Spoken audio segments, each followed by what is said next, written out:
เศร้าคำหวนหาลูกหลานสายนาคาหักษาธรรมว่าเศร้าคำจังสิเห็นดอกทองคำจังสิเห็นน้องแก้วอันงามแผ่วแห่งสัมมา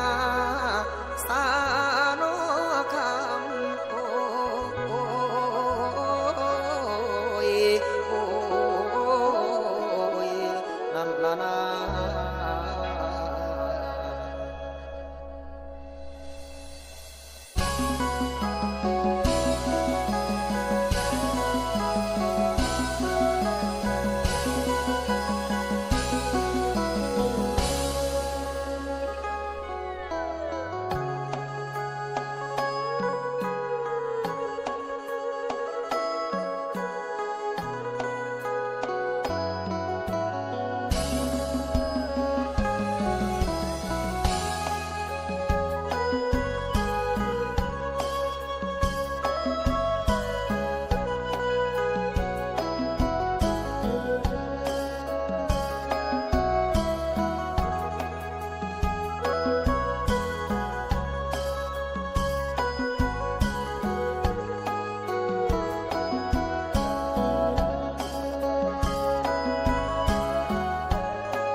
มาลาน้อยย้อยอุ่ม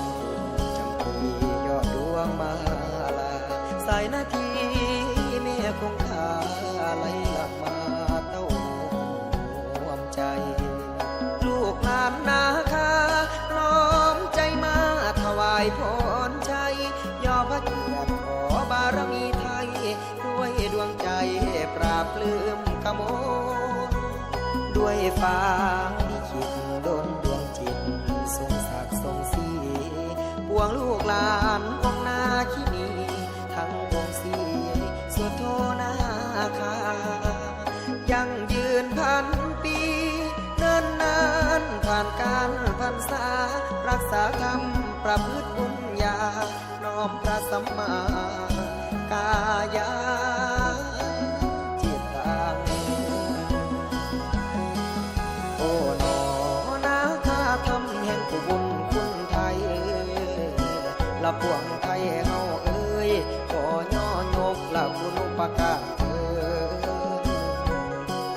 โอ้หนอทรงเติมเต็มละแต่เฮาทุกด้านลูกหลานนาคาน้อมบูชาศรัทธาตั้งมั่นอาภิวันแก้วธรรมทั้งปวงเถิดปวงไทยเฮานาละปวงไทยเฮานา